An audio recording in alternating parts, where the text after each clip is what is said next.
Lyconet и MyVault. Lioness е маркетинг компанија на повеќе нивоа основана во Австралија во 2003 година. Според Lioness, компанијата била активна во повеќе од 40 земји, распространета на 6 континенти, а нивната шопинг заедница се состоеше од повеќе од 5 милиони членови заклучно со 2016 година. Во неколку земји, Lioness е осомничен дека или се смета дека е пирамидална шема. Lioness управува со меѓународна меѓусекторска шопинг заедница, од која членовите и трговците веројатно имаат корист преку попусти за враќање на готовина и лојалност на клиентите. Соодветно, Lioness објави дека почнувајќи од јули 2014 година, сите активности за мрежниот маркетинг треба да бидат во пакет под нивниот бренд Lyconet. Трговска заедница. Шопинг заедницата на Lioness моментално од јули 2016 година има околу 7 милиони членови ширум светот, кои добиваат попусти додека купуваат кај 80.000 партнери на Lioness, со над 300.000 точки на прифаќање или попусти. Преку системи за попусти членовите добиваат директни попусти од 1 до 5% во форма на враќање на готовина при секое купување направено кај партнер на Lioness. Во зависност од земјата, збирот на добиените попусти треба да биде 5 или 10 евра или повеќе, за да може да се префрли на жиросметката на членот на Lioness. Кешбанк и шопинг поени. Кешбанк и шопинг поени се поволности за членовите кои се генерираат при купување кај трговец за лојалност на Lioness. Придобивките се во зависност од условите на трговецот. Шопинг поените може да се користат за сделки во шопинг поинт, кои може да се опишат како ваучери. Lioness ќе ја префрли заработената добивка на банкарска сметка регистрирана на членот. Бонус за пријателство. Покрај попустите за лични набавки, членовите на Lioness добиваат провизија од 0,5% за купувања направени од луѓе што ги запознале со Lioness, како и 0,5% за купувања направени од страна на луѓето представени од луѓето што ги донеле. Lioness го нарекува овој систем како бонус за пријателство. Корпоративна структура. Во 2004 година извршниот директор на Lioness, Хуберт Фрајдл, беше ангажиран како директор на компанијата. Lioness опфаќа најмалку 7 корпорации регистрирани во Швајцарија, 9 корпорации регистрирани во Австрија и приближно 42 дополнителни национални и регионални корпорации низ целиот свет. Името Lioness е извадено од келтското митолошко кралство Lioness. Lyconet беше воведен во 2014 година како нов заштитен знак за истата група корпорации.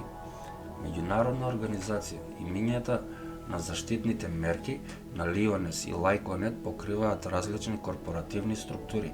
Сеопфатната холдинг корпорација е наречена Lioness International AG, која е поддржана од неколку административни одделенија кои се регистрирани корпоративни структури, вклучувајќи Lioness и BIS GmbH, Lioness Data Service GmbH, Lioness Lico Soft GmbH, Lioness Child и Family Foundation, Lioness Greenfinity Фондација.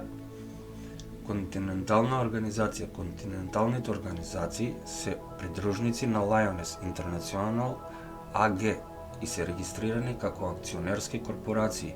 Тоа се Lioness Europe AG, основана во 2003 година, Lioness EMEA SA во 2009, Lioness North America LTD, Lioness South America SA и Lioness Азија LTD во 2011 година. Канцелариите во земјата се придружници на континентални акционерски корпорации и се регистрирани како друштва со ограничена одговорност во приватната сопственост. Приходи од изјавата за обелоденување на приходите на Лајонес може да се изведе дека просечниот член во Соединетите држави добива бруто годишна провизија од приближно $275 или $23 месечно. Месечната средна вредност на провизијата од $0,38 покажува дека огромното мнозинство од членови добиваат пониска провизија од месечен просек од $23.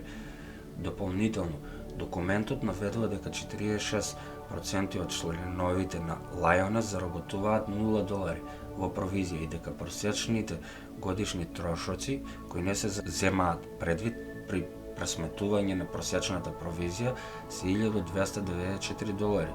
Слични бројки се пријавени во 2013 година и во Канада. На интернет, различни веб локации и блогови од целиот свет го фокусираат критичкото внимание на Лајонес, обвинувајќи ја компанијата за нелегални деловни практики, главно за водење пирамидални и понзи шеми, и доведувајќи ги во прашање на водните партнерства меѓу Лајонес и неколку мултинационални корпорации. Како валидност и релевантност на сертификатите доделени на шопинг заедниците на Лајонес, во април 2013 година беше објавено дека поранешните австријски учесници на Лајонес се организирале и основале организација и веб страница наречена Платформ Лајонес. Не многу подоцна беше основан меѓународен еквивалент под името Центар за жалби на Лајонес.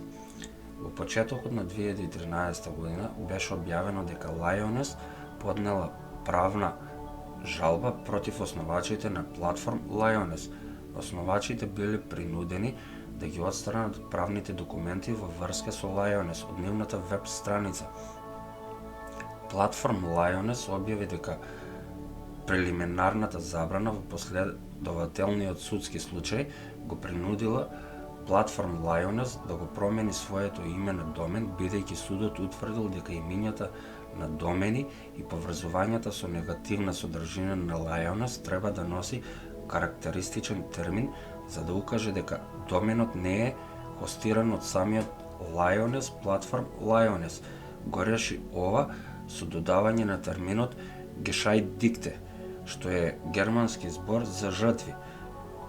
Другите барања на Лајонес не беа одобрени од судот. Во август 2015 година двајца поранешни вработени беа ослободени во Австрија под обвинение за измама и перење пари. Под обсервација во Австрија, Канцеларијата на јавното обвинителство за економски прашања и корупција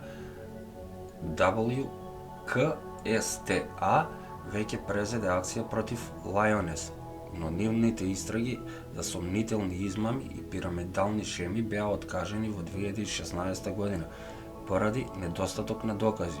Во 2019 година WKStA исто така ги затвори своите истраги за наводно прекршување на законот за пазари на капитал. Конфликтниот менаџер Бен Екер, кој застапува околу 7000 жртви од 32 земји и имал пристап до досиета во тоа време, лоцира пропусти од страна на властите. Планираниот претрес беше откажан за кратко време. Економски извештај, нарачен од WKStA, беше игнориран и истрагите беа генерално неосновани. Истрагата против поранешен шеф на Лајонес беше затворена и во Германија. Сепак, јавното обвинителство во Келн го продолжи ова во јули поради сомневање за криминално рекламирање. Презумпцијата на невиност важи за сите именувани. Во 2017 година, Сдруженијето за информации за потрошувачи ВКИ организираше колективна тужба против Лајонес по одлука на Врховниот суд. Од тогаш фокусот е ставен на наблюдување. Лајонес е проблем околу 15 години, а има и размена со меѓународните власти. Според Министерството, Волфганг Мукштајн од Зелените, ВКИ ја поздравува пресудата во случајот на Нина Г. Новите услови на Лајконет се исто така непродзирни, како и оние што Врховниот суд веќе ги прогласи за ништовни, вели Улрике Волф од ВКИ. Даночен долг во Турција. Во Турција Лајонес е во големи долгови. Даночните власти бараат од Лајонес даноци од околу 17 милиони евра. Високи казни во Италија за Лајонес. Во Австрија жртвите постојано се борат за своите барања на суд. Во други земји властите преземаат мерки. Во Италија органот за корупција изрече казна од 3 милиони евра за Лајонет Итали и Мај Волт Итали минатиот декември.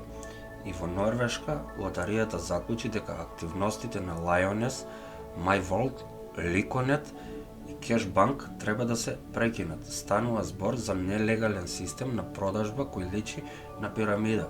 Властите известуваат дека само во Норвешка има околу 16.000 жртви и луѓето се уште се жалат. Адвокат скриен инвестицијски модел.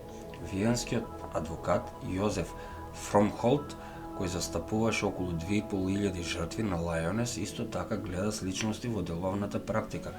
Лајонес, Лајконет и Мојот свет или Мај Волт би работеле со условите што ги менуваат во редовни интервали на штета на нивните клиенти.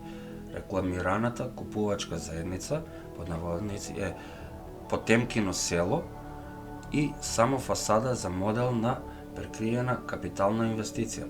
Проблем.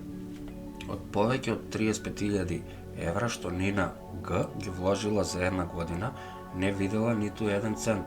Според Лајонес, Нина Г ќе морала да вработи повеќе луѓе или да купи повеќе акции, за да не биде деградирана во внатрешниот под наводници систем на кариера. Дури по исцапувачкиот процес, Висшиот регионален суд во Виена ја додели целата сума во февруари.